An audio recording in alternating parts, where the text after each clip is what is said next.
Chapter 7, Exodus. We will now return to the most pivotal story of the Bible and the history of the Jewish people, the Exodus from Egypt. The story focuses on the formation of Israel as a nation, and with the following books of Moses, Leviticus, Numbers, and Deuteronomy, the establishment of a covenant and the creation of a culture for God's chosen people. If there is any hope for the liberty that parents naturally extend towards their own children to extend to the level of a nation, it must emanate up through from the smallest spheres of society and promote the necessary changes at every level. To prevent a house divided, there must be a vertical integration of shared values.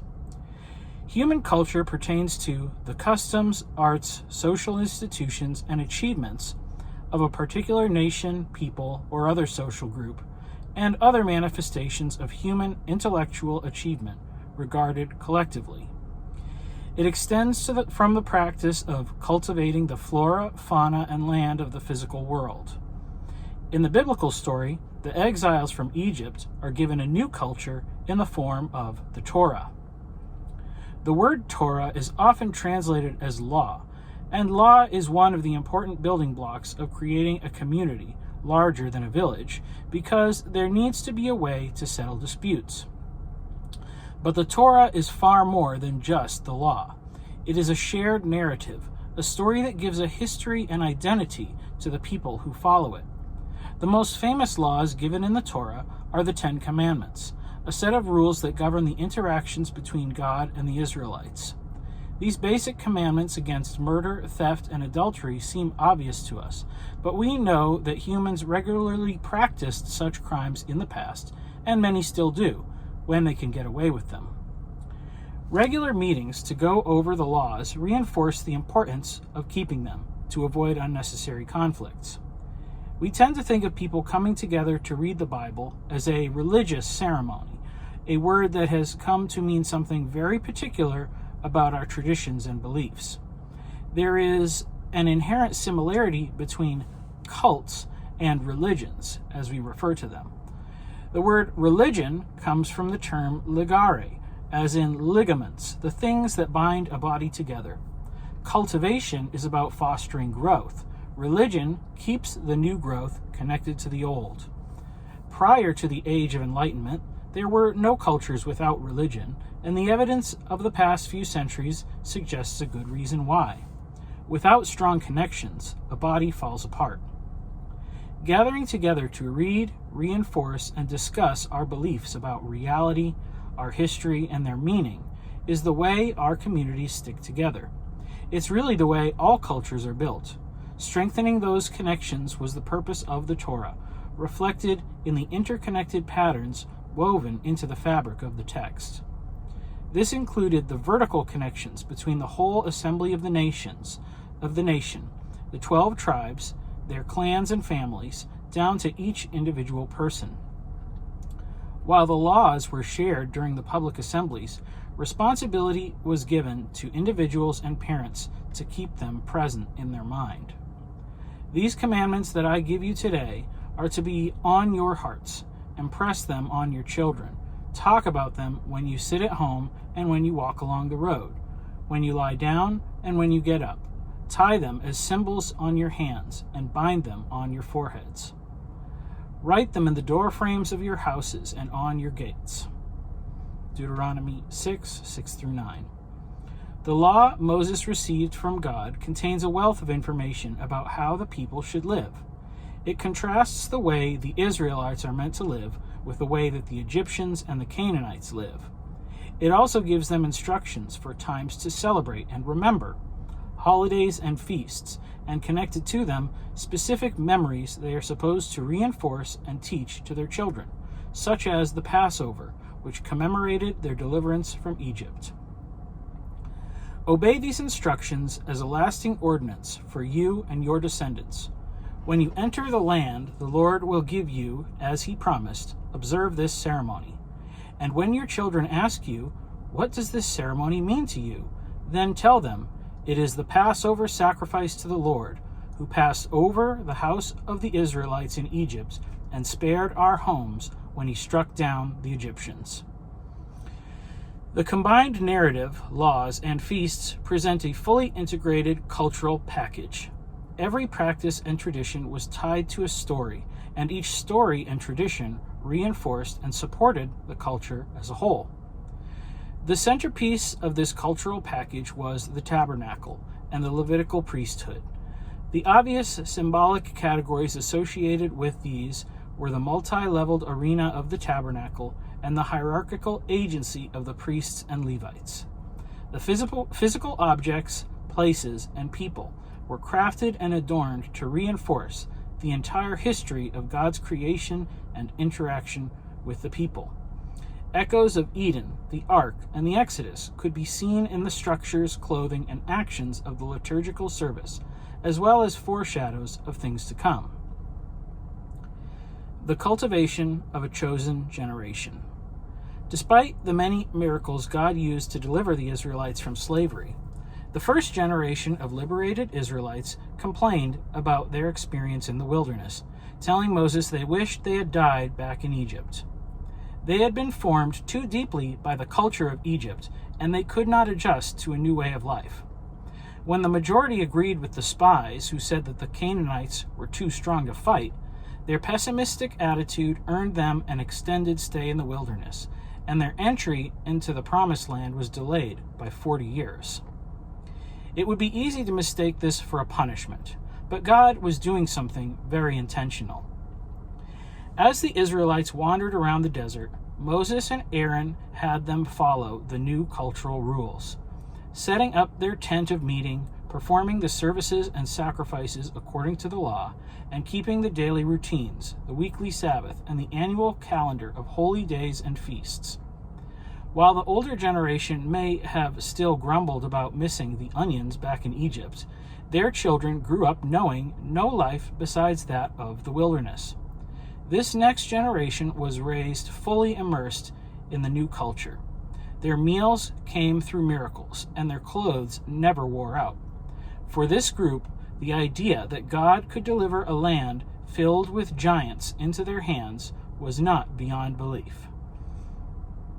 The hopeful truth behind this story is that the impact of adopting a new cultural paradigm can have an enormous impact within a single generation. Many voices have expressed worry that our own culture, once richly influenced by the traditions laid down in the Torah, has so rapidly deteriorated.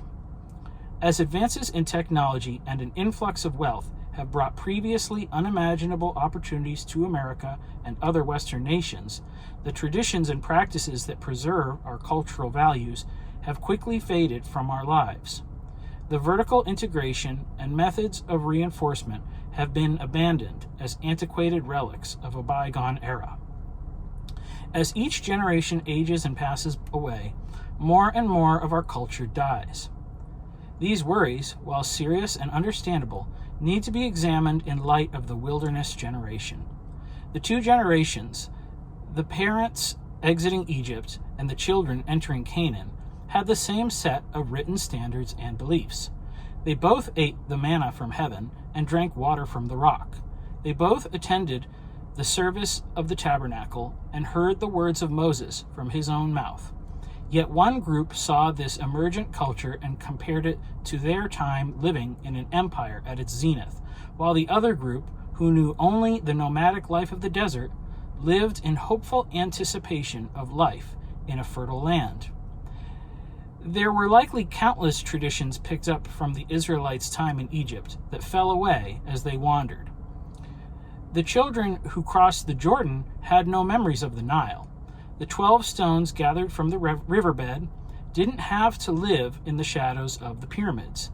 The implicit rituals and customs that tie a people to the land all faded away, as the parents had everything familiar stripped away. We can have compassion on them because it surely was not easy to adjust. The complaints of that generation came as reactions to a completely new way of life. But when their children asked them questions about the past, they would have to think about their answer. Would they extol the virtues of Egypt, or would they instead tell their children about the miracles of God? I think it was an easy choice. At this moment, there is a great gulf between the elderly citizens who still have memories of our former traditions and the generation currently growing into adulthood.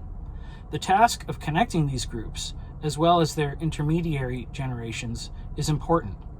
I believe that God does want us to collect and preserve the wisdom and knowledge of the past before it vanishes, not simply to preserve knowledge for knowledge's sake, but because there are almost certainly answers and solutions to the cultural problems of our day.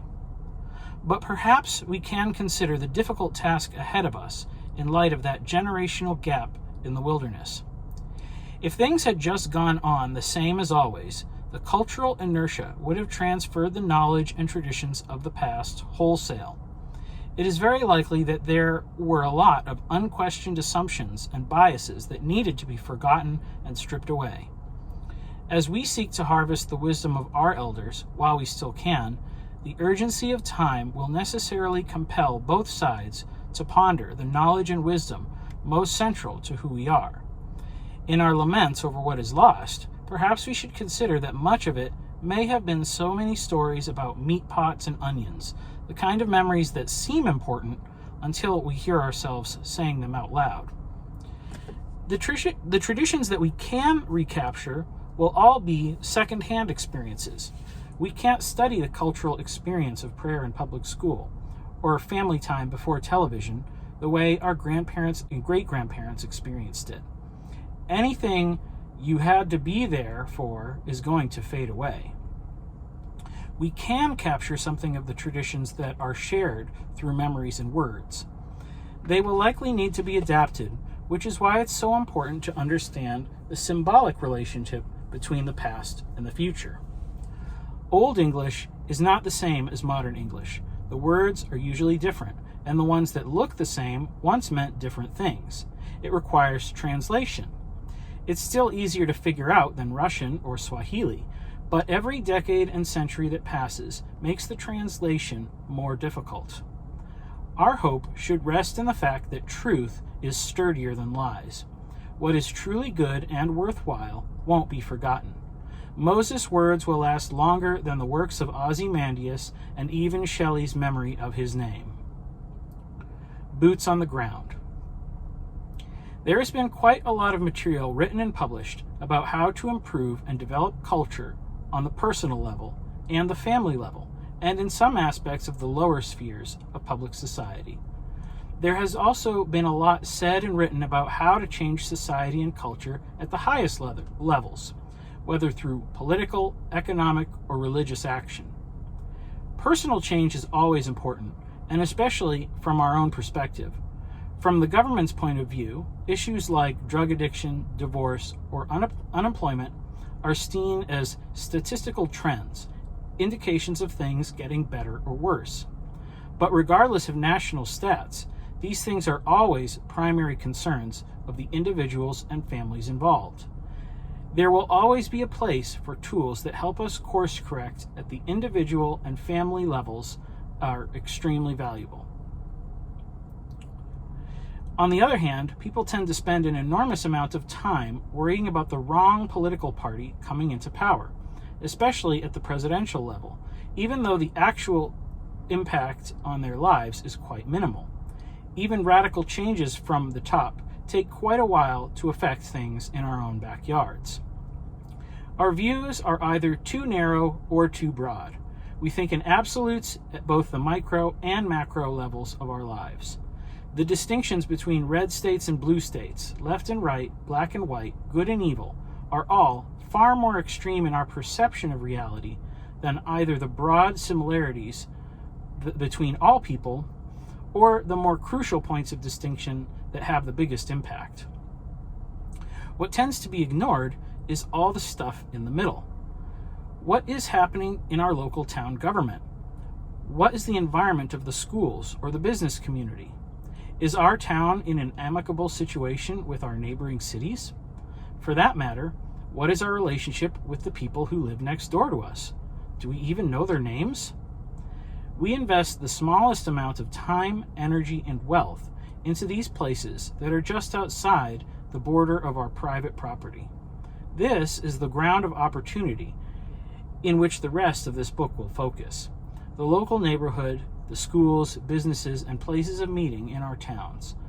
For liberty to return to our nation, we need to reorder all the smaller arenas into which our culture and society are divided. Starting with the individual and the family are important first steps, but we can't rely on getting those things right before we move to the next level. The neighborhood, our towns, the places we spend our days, work, school, the grocery store, the local parks, these places are the arenas in which we spend the most time.